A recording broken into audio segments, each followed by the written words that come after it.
This is TK from the OTS podcast, and I'm playing Rise of Legends. No, I'm not. I'm playing Rise of Nations. Completely started off the video wrong. I might as well kill myself. No, that's not something funny. But yeah, playing Rise of Nations and made this map myself. I was gonna do an intro video, but I might as well just start off with a scenario video. So, this is a very old game. It's from 2004. It's your basic RTS. It's mostly like StarCraft or Age of Empires or anything like that. And yeah, I'm just gonna play a full scenario that I've created. It's me against 5 other people, like 5 other computer players who are set to moderate difficulty, because I didn't want to get my ass handed to me. So I'm gonna film that, well this, and we'll see how it goes. Hopefully it doesn't take too long. I have 2 hours before I have to go to work, so well, hour and a half now, because I was making the map. But hopefully it goes well. Set up everybody at the same resources and whatnot. Nobody has anything extra. And yeah, pretty much just gonna be talking about the game, and you can see how I would play it. So in Rise of Nations, you have your 3 basic buildings. You have your buildings, like your resource buildings. You have your military buildings and your wonders. Now, the regular buildings are like pretty much everything that's basic in a city.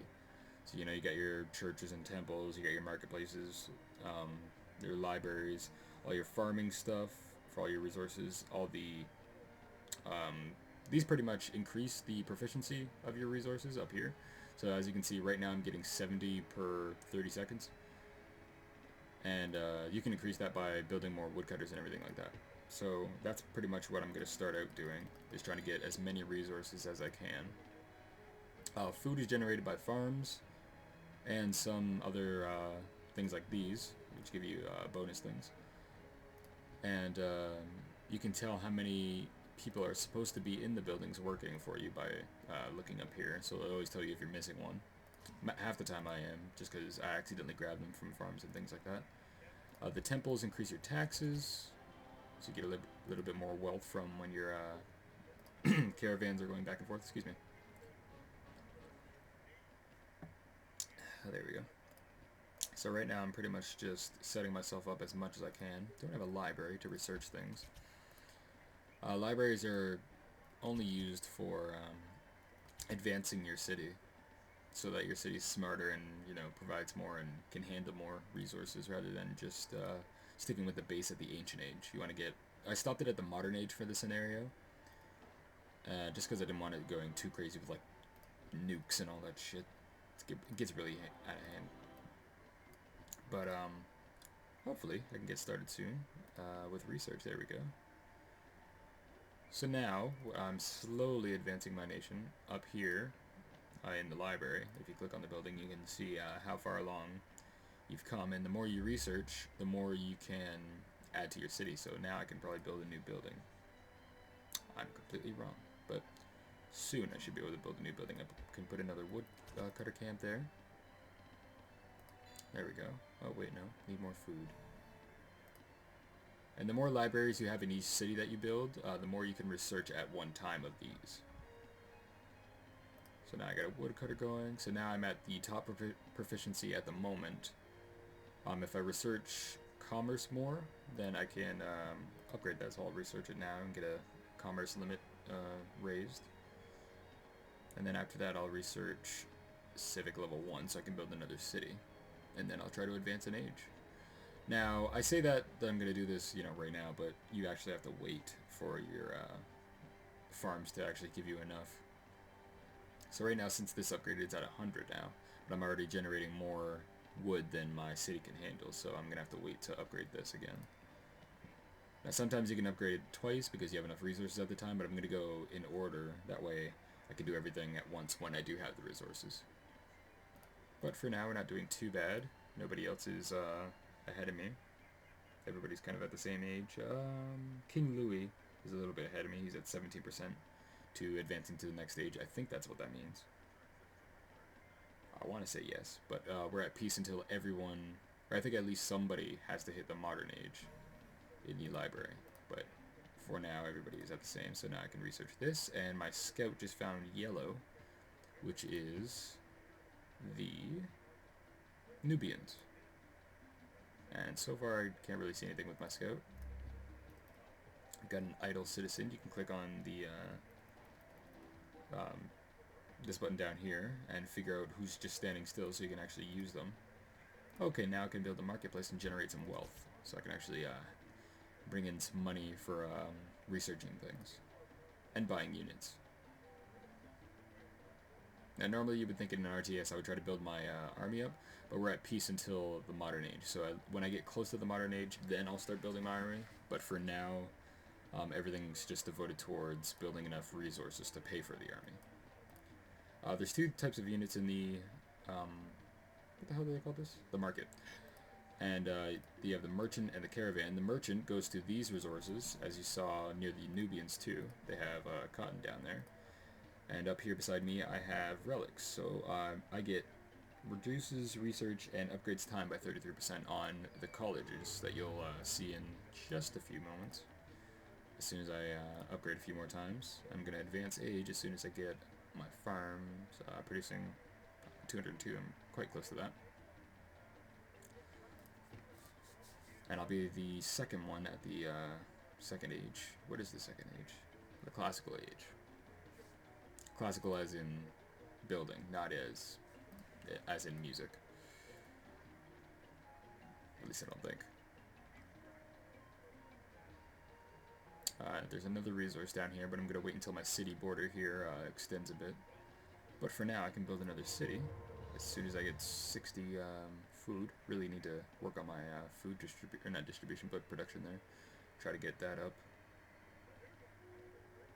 As you can see down here, I can build my Senate, which is, it declares the capital of whatever city you put it in. I'm probably going to put it back in Washington anyway, seeing as it is my capital right now.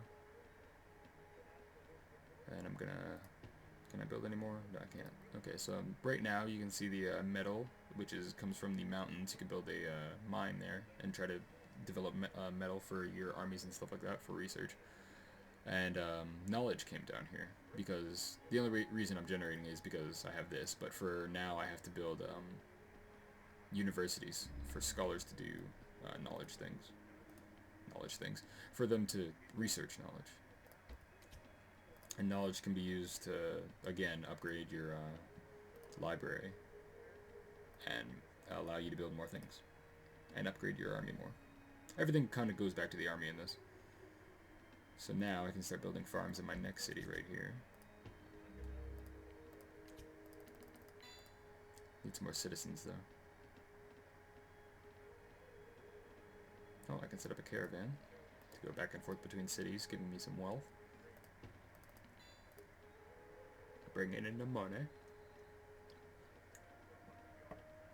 Hopefully my TV's not being picked up in the background. I'll turn it down a bit. I'm watching football at the moment. And yeah, in each city you can have 5 farms, and you want it to always have at least 5, well I should say, you should always have 5 in each city, just because you want as much resource coming in from each industry as possible.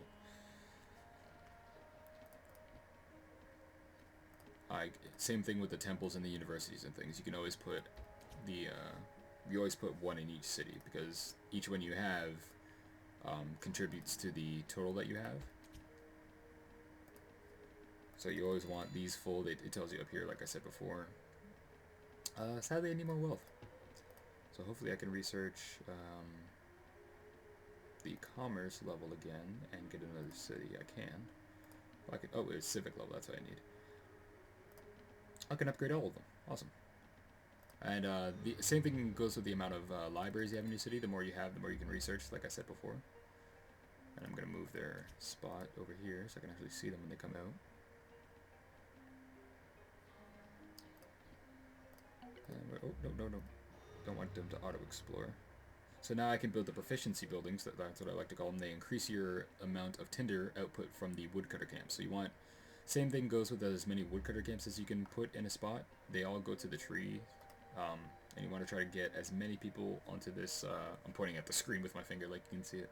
But beside the woodcutters camp name there, you want as many people in that little block as as you can, and they'll give you more wood for how many people are in there. And you always want them full. So everybody's kind of reaching the classical age now. And if I can get this going fast enough, I can actually reach the next age before anybody else does. University's already built. I can build another city, so I'll build another one. Let's build another one over there. That one I'm not going to work so much on for now. Just want to make sure this is recording. Okay, good.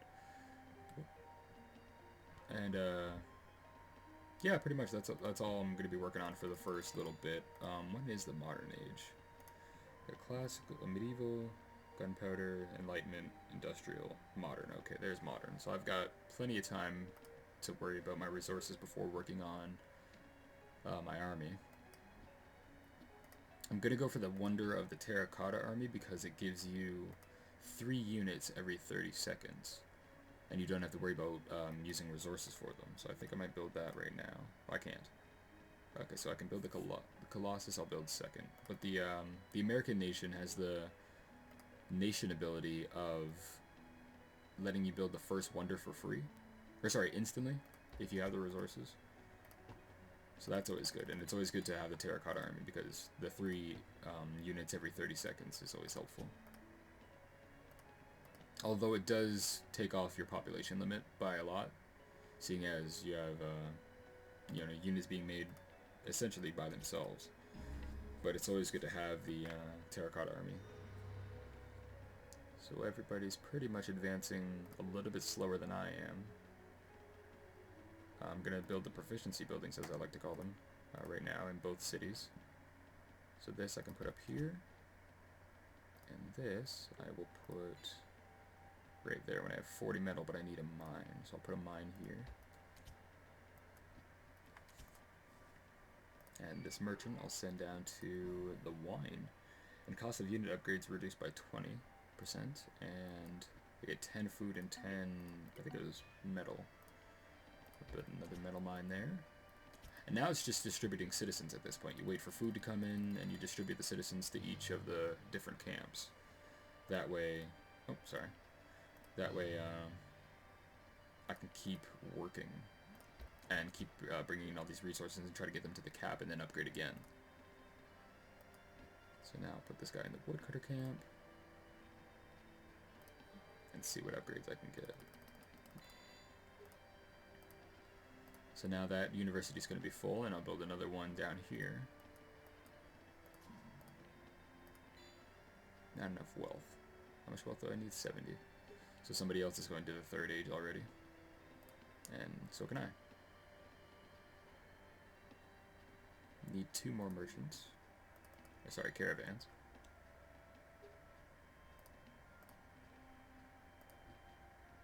Oh yeah, in the merchant place you can also sell your resources if you need money, which is always good. I forgot about that actually. So now I'm in the medieval age. Gonna build. Oh, so this university is for this town. Okay.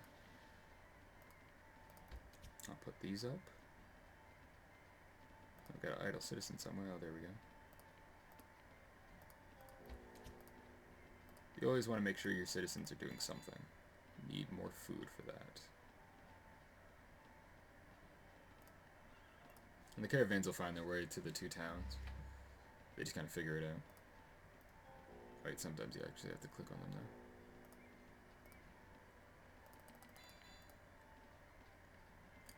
So hopefully things can pick up a little faster soon.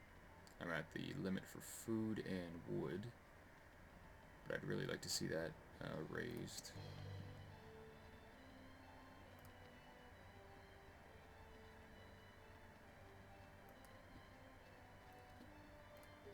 Good thing is these woodcutter camps and stuff like that are all actually filling up.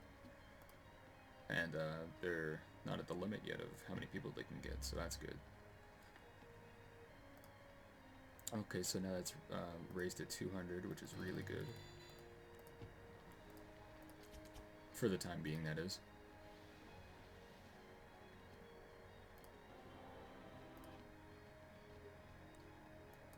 Okay. So now I'll put my Senate back here. And I'll move this girl over here. So I can start gaining some more metal. And there might be another mountain around here. There's one down here, which is good. I can send another merchant down there for furs.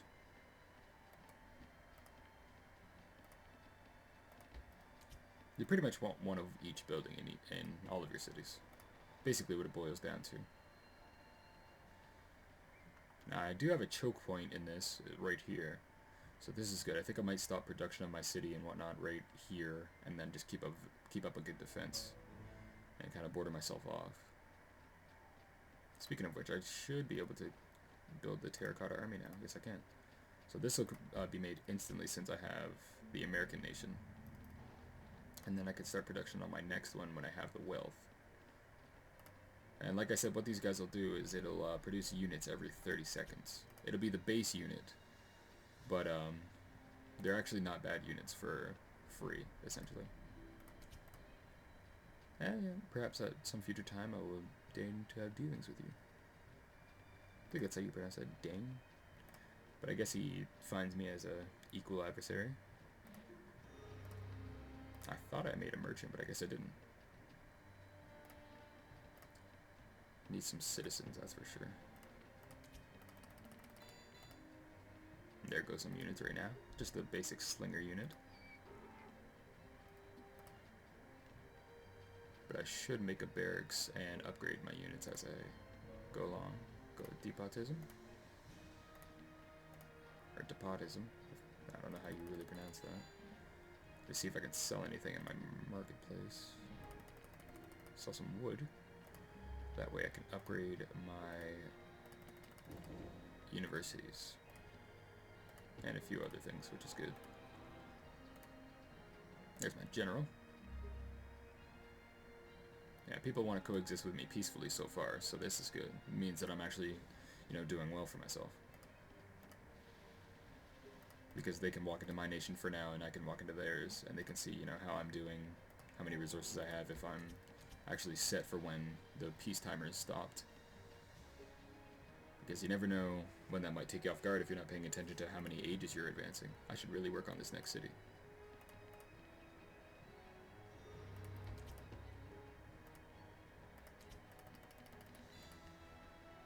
Now you'll notice when I'm making citizens, the price of them is going up. The cost is at 67 there in the red. So always be careful of that. You don't want to make too many at one time, because then you're kind of wasting the resource. Yep, everybody seems to be at peace with me. And they pray that I will hopefully keep peace with them. Right now I'm doing pretty well. I should keep an eye on my libraries, though. Got some spare citizens.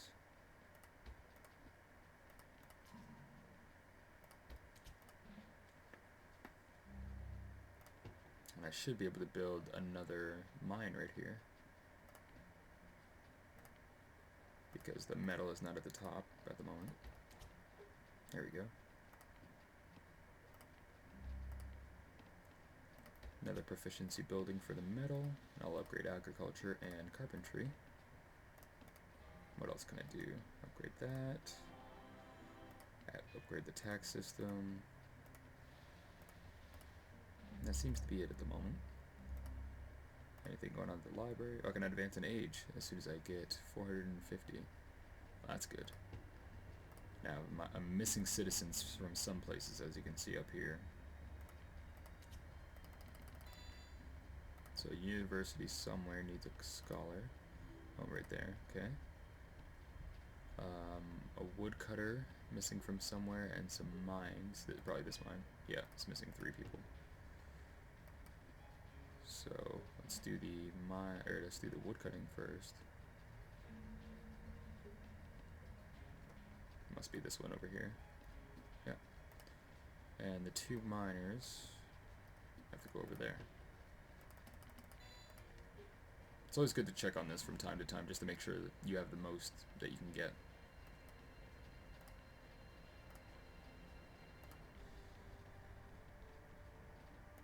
There we go. Now, I've never looked up the rules to the proficiency buildings, as I call them, to like see if there's a reason, like if I should be putting one in each city. But to me, it just makes sense.